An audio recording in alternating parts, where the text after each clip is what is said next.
फर्ज कर लें अखबार में 1 अरब रुपए या नाले की या सड़क की तामीर का इश्तिहार आता है। अगर टेंडर बिड में लो बिड पर किसी ने ठेका ले भी लिया तो पूरा 1 अरब रुपए का ठेका मंजूर हो जाता है। आवाम समझती है कि शहर में 1 अरब रुपए लग रहा है, लेकिन हकीकत इसके बरअक्स है। ठेके का काम शुरू होने से पहले ही ये 1 अरब रुपए सीधा आधी सी जायद रकम किस तरह गायब होती है, आइए आपको इसका फॉर्मूला समझाते हैं। 1 अरब में 10% मतलब 10 करोड़ रुपए वर्क ऑर्डर का अजरा लेते ही रिश्वत एडवांस में देनी होती है। 1 अरब में 5% मतलब 5 करोड़ SRB के नाम पर सूबाई टैक्स कटौती की जाती है। 1 अरब में 8% मतलब 8 करोड़ फेडरल इनकम टैक्स के नाम पर कटौती की जाती है। 1 अरब में 5% मतलब 5 करोड़ सिक्योरिटी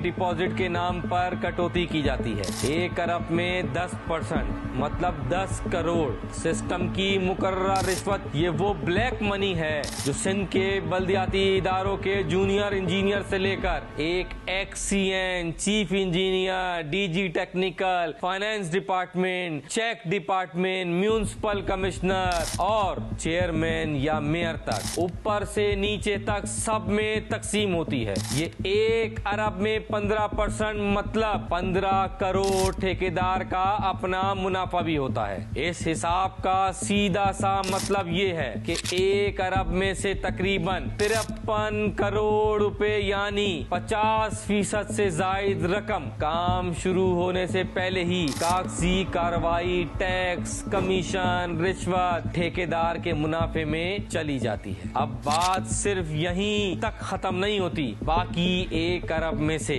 बचे 47 करोड़ रुपए जब ठेकेदार जमीन पर काम शुरू करता है तो मुख्तलिफ सियासी और इलाकाई जमातें अपने इलाके का हिस्सा यानी भत्ता मांगने पहुंच जाती हैं। तमाम धंधों और सियासी नजरानों के बाद जो चंद करोड़ की मामूली रकम बचती है, इससे नाकेस बजरी और गैर मयारी सीमेंट डाला जाता है। यही वजह है कि सड़क बनने के चंद दिन बाद ही सड़क टूट जाती है। ये घनौना खेल सिर्फ कराची तक महदूद नहीं है, बल्कि ये हाल पूरे सिंध की हुकूमत के तमाम इदारों का है। अगर कोई इदारा वाकई कराची और सिंध की तबाही का हिसाब लेना चाहता है तो इसे ज्यादा मेहनत करने की जरूरत नहीं है। सिर्फ और सिर्फ बल्दियाती इदारों में मौजूद XCN, superintending engineer, chief engineer, DG technical, secretaries, municipal commissioner के असासे चेक कर ले। दूध का दूध, पानी का पानी हो जाएगा कि ठेकों का असल पैसा किस किस की जेबों में गया और कौन कौन लाखों की तनख्वाहें लेने वाले करोड़ों की गाड़ियों और अरबों के आलीशान घरों में रहते हैं और दुबई और बैरूने मुल्क जायदादें बनाते हैं।